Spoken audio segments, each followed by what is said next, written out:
All right, welcome back to Hannity, Hour 2. We're broadcasting tonight from the Republican National Convention at the Quicken Loans Arena. We are in Cleveland, Ohio. We've got a lot to get to this hour, including my interview with Governor Scott Walker. But first, let's check back in with Frank Luntz. He's with a focus group of undecided voters. Are they decided now, Frank? They started to move, Sean, and we'll get to that in 1 second. But I want to set the tone for viewers at home. How many of you voted for Barack Obama twice or would have? Raise your hands. 7 of you. How many of you voted for him once? 4 of you. How many of you voted for him not at all? 7 of you. Sean, this is dead center in the center part of the country. So what I want to know from you, because Christie gave one of the most electric speeches that I have seen at a convention. We have a great dial clip, but before I get to it, what was so powerful about Christie? Well, Christie, being the prosecutor that he is, he really took all of Hillary Clinton's lies and all of her misleading statements and brought them to the floor of the convention where people were being able to say guilty or innocent, and it really made an impact. How did it impact you? Issue by issue, he makes a great case. He's got an easy mark, but he makes a great case against her issue by issue. So let's pull that clip up. This is one of the highest moments that we've dialed in the convention so far. Christie prosecuting Hillary Clinton. Let's face the facts. Hillary Clinton cared more about protecting her own secrets than she cared about protecting America's secrets. And then she lied about it over and over and over again. She said there was no marked classified information on her server. The FBI director said that's untrue. She said that she did not email any classified information. The FBI director says that's untrue. We know exactly what 4 years of Hillary Clinton will bring. All the failures of the Obama years, but with less charm and more lies. Now, they cut it off before the lines went straight up. Explain to me. You guys thought this was really powerful. Tell me why.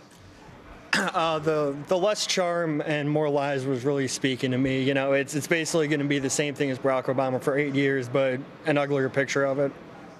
How did it impact you? I loved that Hillary said this, the FBI said this. Clear-cut evidence. Do you guys remember the speech that Bill Clinton did about Mitt Romney 4 years ago? Does anybody remember that at all? Because the question is, was this an effective prosecution, which is what Christie said at the beginning?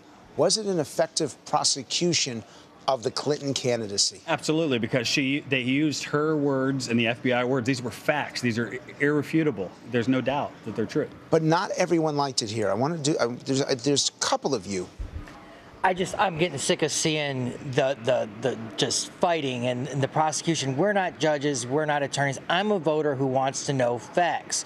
Yes, those facts have been placed out there, but I'm tired of hearing the same thing over and over again. But did he not present those facts, statement by statement, country by country, situation by situation? He didn't give you exactly the factual reason to oppose her? Do you agree with him? No. Yeah. Why not? I think he gave out a lot of red meat, but I didn't really get any feeling of specifics, and I didn't hear anything about why he's voting for Trump, what policies of Trump he actually likes. I think he was trying to prove a point of Hillary Clinton cares more about politics than the people, and I think he did that effectively. You do. Mm-hmm. Okay, Sean, there was a second moment tonight that was very powerful, and that was Speaker Paul Ryan. You responded very favorably when he talked about bringing people together. Now, I know that division is one of the issues that you all don't like.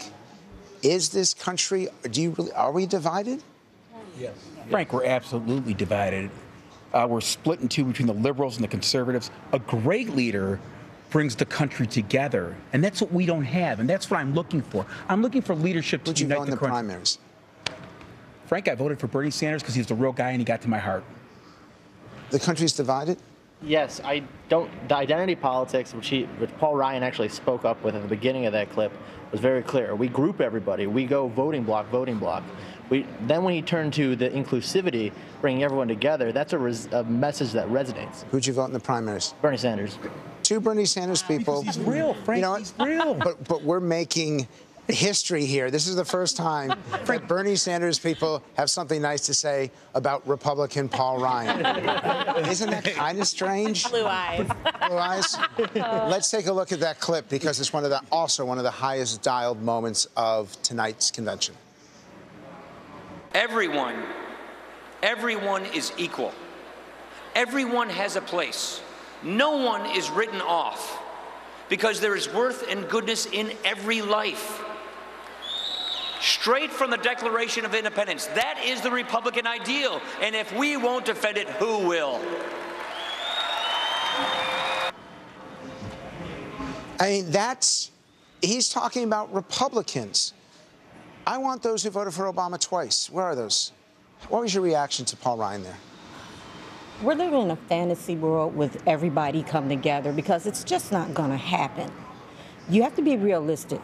If you vote for Hillary, we know about the lies and all of that, and we know about Benghazi. But if you vote for him, he's a bigot. There's no way of getting around it. You're going to say that on national television? Yes, I am. Who do you lean towards now? Honestly, I can't say. So you got a liar and a bigot. Exactly. It's like having two pit bulls at the gates of hell, and whichever one gets there first is going to be whoever it is. Okay, that is like the worst analogy that I think I've ever had. Again, we were talking about it the other day. It's the lesser of two evils, and that's what it's come down to. Who is the lesser of two evils?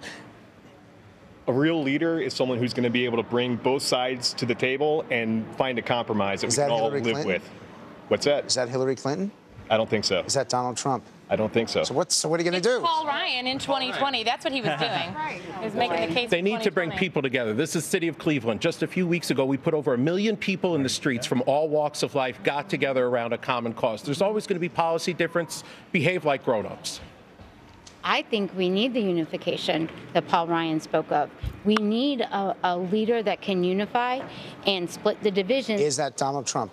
I think if he gets the right people behind him, then yes, that can happen. So it's a possibility for you? Yes. It's definitely not the Clintons. We've got to remember this divisiveness started in the 90s with the Clintons.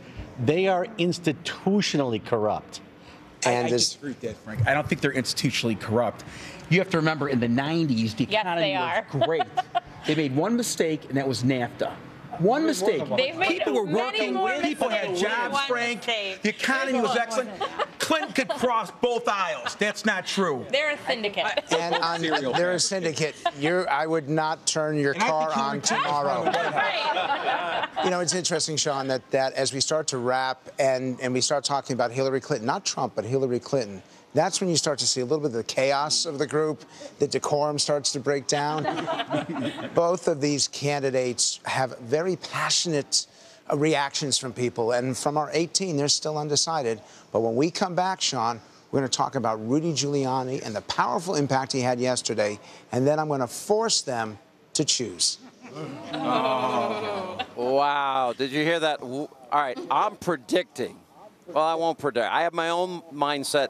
2 pit bulls at the gates of hell. Did I hear that right? By the way, that sounds like a fun, great bunch. I don't know what you're feeding them to drink, but it sounds like a lot of fun there, Frank. Thank you. We'll check back in with Frank Luntz in a few minutes.